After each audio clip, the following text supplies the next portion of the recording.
Good morning students. आज मैं आपको आपका 7 चैप्टर पढ़ाने वाली हूँ जिसका नाम है टू फुलिश गॉड्स।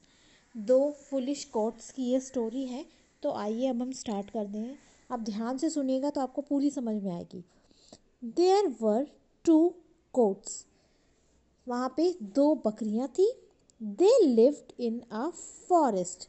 वो एक फॉरेस्ट में रहती थी। फॉरेस्ट क्या होता है? जंगल में रहती थी।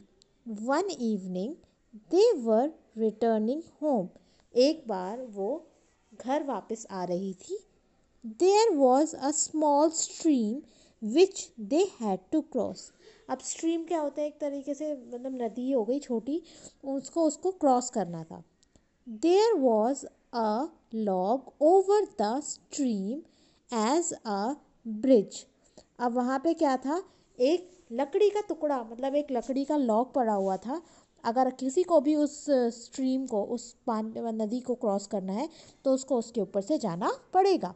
Only a God could cross that bridge at a time. Only एक गॉड, मतलब एक बार में सिर्फ एक ही बकरी उस नदी को क्रॉस कर सकती थी। मतलब अगर कोई एक बार जा रहा है तो दूसरी बकरी, मतलब दूसरा कोई भी क्रॉस नहीं कर सकता। एक बार में सिर्फ एक ही क्रॉस कर सकता है। The two goats came from two opposite directions. अब दो बकरियां अलग अलग डायरेक्शन से आई। जैसे इस फोटो में दिखा रखे, ये बकरी, ये वाली जो बकरी है ये इधर से आ रही है और ये वाली जो बकरी है ये इधर से आ रही है। अब देखते हैं क्या होता है। Both of them reached at the centre. अब दोनों बकरियां इधर, ये देखो, ये इधर से आई और ये इधर से आई। अब दोनों इधर, मतलब ये इधर खड़ी है और ये इधर खड़ी है, दोनों ही सेंटर पे खड़ी हो गई।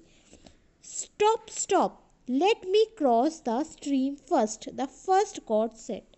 पहली बकरी ने कहा, रुको रुको, पहले मुझे पार करने दो। अब आगे देखते हैं। अब हम अपने नेक्स्ट पेज पे आ जाएंगे तो देखते हैं इसमें क्या है। No no you go back. अब वो बोलती है, नहीं नहीं, तुम पीछे जाओ। And let me and let me cross the stream first. और मुझे पहले क्रॉस करने दो, मुझे पहले जाने दो। रिप्लाइड द सेकेंड गॉड ने बोला कि नहीं नहीं, तुम पीछे जाओ, मुझे पहले जाने दो। ठीक है, ये किसने बोला?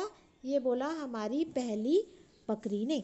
अब आगे देखते हैं। The God were proud of their strength. दोनों ही अपनी, मतलब स्ट्रेंथ पे बहुत घमंड था उन्हें। Neither of them was ready to give away to the other. मतलब कोई भी पीछे जाने के लिए तैयार नहीं थी। दे हैड अ फाइट, तो उनमें लड़ाई होने लग गई। They rushed from the opposite end of the bridge. अब इन्होंने क्या किया? जो अपोजिट एंड था ब्रिज का, उसमें रश करने लग गई। Their heads meet in the middle of the bridge. तो उनके जो क्या हो गया, जो उनके सिर थे वो बीच में टकरा गए। बोथ पुश्ड ईच अदर, दोनों एक दूसरे को पुश करने लग गई। दोनों चाहती थी वो पहले जाएं। आफ्टर अ वाइल, कुछ देर बाद, they both loss their balance and fail into the stream. जैसे वो लड़ाई कर रही थी तो उन्होंने अपना जो बैलेंस है वो खो दिया और स्ट्रीम में गिर गई। Both the goats struggle to save themself. दोनों जो बकरियां थी उन्होंने बहुत स्ट्रगल किया, बहुत कोशिश की कि वो अपने आप को बचा सके। But they drown into the stream, लेकिन वो उस स्ट्रीम में डूब गई थी। अब इस स्टोरी का मॉरल क्या है? ध्यान से देखिए। Fighting is work of the foolish. इसका मतलब है जो लड़ाई करते हैं वो फुलिश लोग होते हैं, उन्हीं का काम होता है लड़ना। तो ये स्टोरी आपको समझ में आ जानी चाहिए। आपको अब अपनी कॉपी में इसके डिफ़िकल्ट वर्ड्स और वर्ड मीनिंग करने हैं और उनको लर्न भी करना है।